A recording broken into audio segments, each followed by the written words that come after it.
At Christmas time, Christians like me, despite the chaos of the shopping, the eating, the drinking, should really be celebrating the birth of Jesus, the Son of God, born of a virgin, the Saviour child sent to earth to save us all. The story we have been told for over 2,000 years that is supposed to be exclusive to Christianity.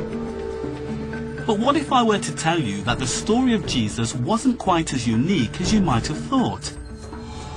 That the Hindu god Krishna also had a miraculous birth and was also attended by angels and shepherds. This is the story of the child Krishna. But it could well be the story of Jesus. And that like Jesus, the Buddha also performed miracles, walking on water and feeding the 500. So, in some ways, I'm not just following Jesus, I'm also following Buddha. And that some are convinced that Jesus didn't die on the cross in Jerusalem, but is buried in India. So, this suggests that the tomb is the tomb of Jesus. This is where Jesus is buried. And that there are others who believe Jesus had a very different life story and even see him as a symbol of oppression. I'm an Orthodox Jew. I don't believe in Jesus. Then there are the Muslims who believe Jesus will come back at the end of time and who even have a tomb awaiting him next to Muhammad's in Medina. And there is also an ancient Christian text that has lain hidden for over 1,600 years that has a very different version of Jesus' story. If there are so many different stories like Jesus's, which one is the real deal? I'm going to do what most Christians fear to do. Go outside the Christian tradition, on a journey from Jesus' traditional birthplace in Bethlehem to the foothills of the Himalayas, from ancient Egypt to modern-day India, to find out about these stories, investigate their origins, and uncover who Jesus really was.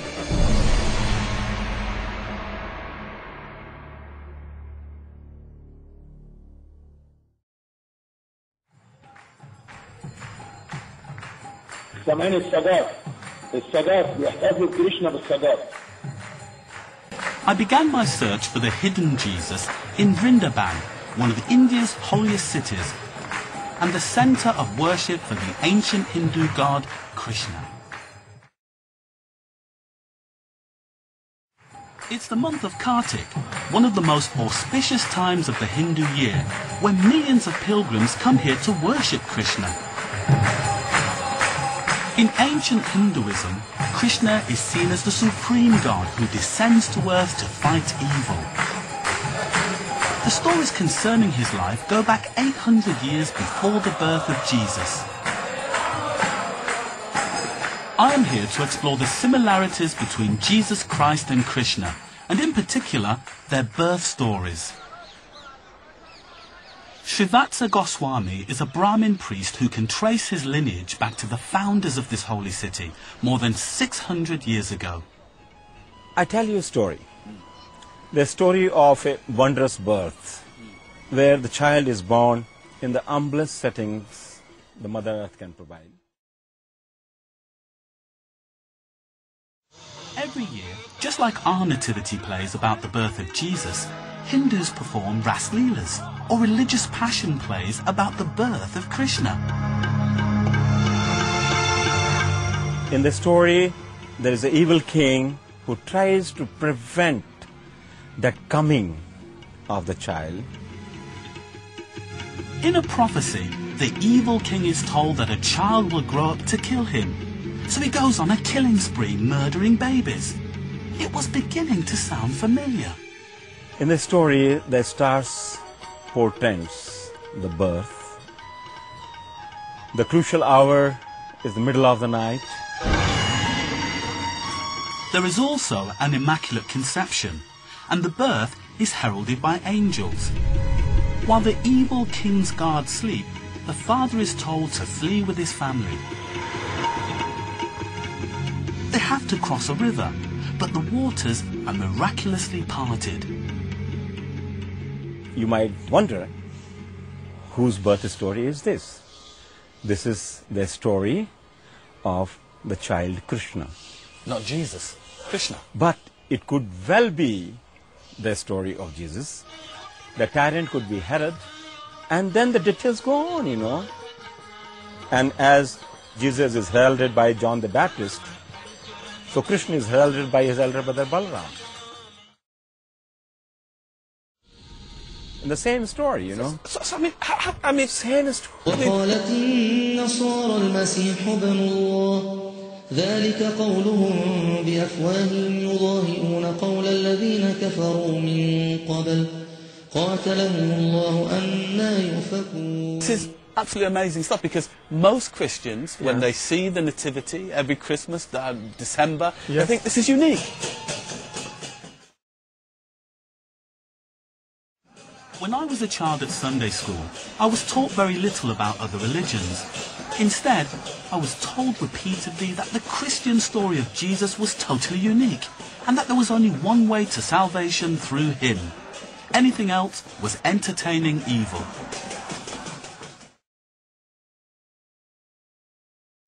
Who's in this shrine here? It is also Lord Krishna when he become young. So that's Krishna as a young person with his love. Radha. Oh, right.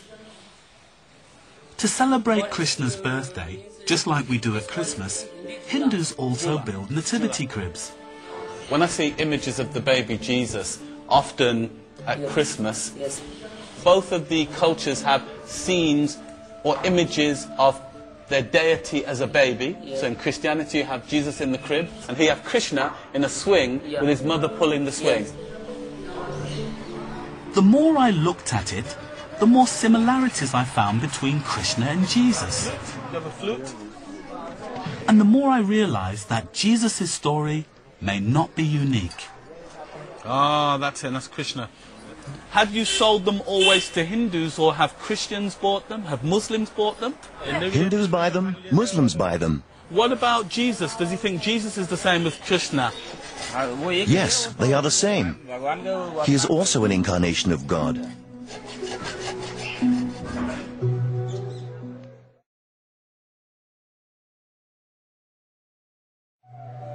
Christians go on pilgrimages to places connected with the life story of Jesus.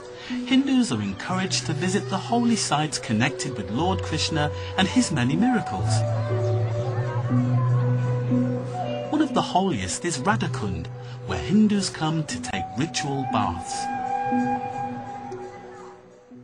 I caught up with a group of Hare Krishna devotees, led by Dibandhu Das. There are lots of similarities between the life of Jesus and the life of Krishna. Did you think they were similar in other ways? In part of India, the dialect, they say Krishna Krista. Krista. And we know the Greek is Christos.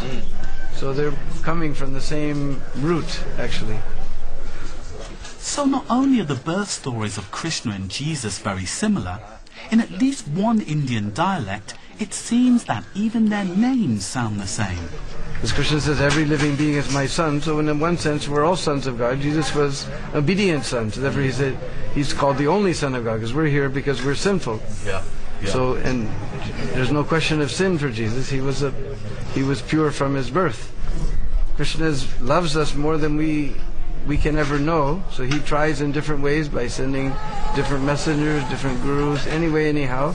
He comes himself in various incarnations, just in so many different ways according to time and culture. He tries to bring us back.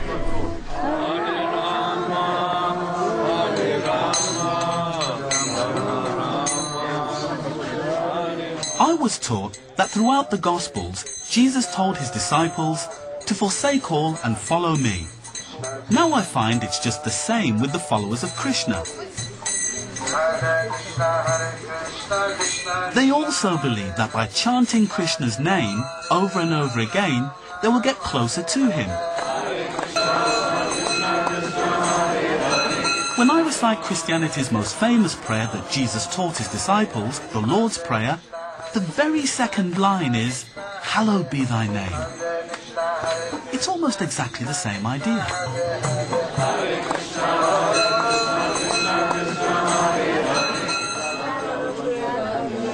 As a Christian, I've been surprised at the many similarities I've found between Krishna and Jesus. But most Christian fundamentalists still refuse to accept that they can learn anything from or have anything in common with any other religion.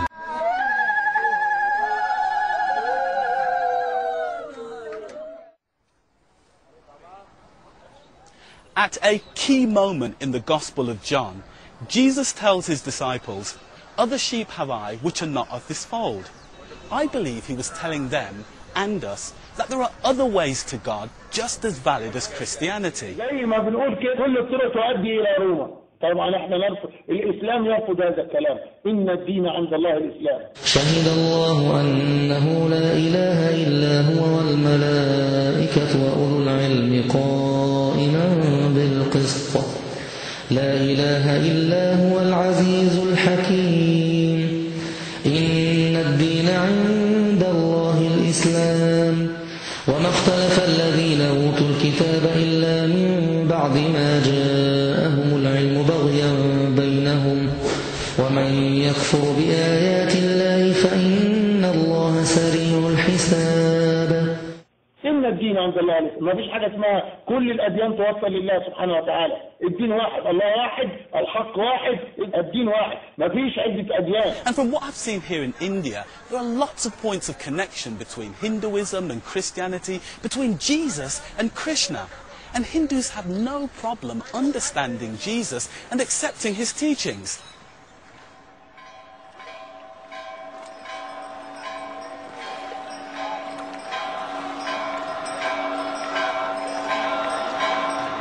My last night in Vrindavan was the culmination of the Hindu holiday of Diwali, or the Festival of Light.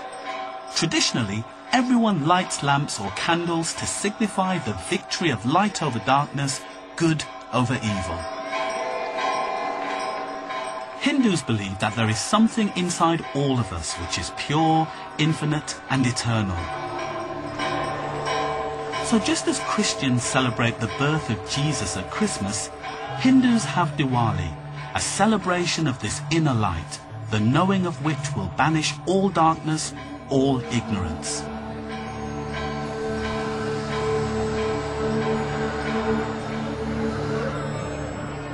In the next part, I will investigate another major religious teacher whose religion has spread all over Asia.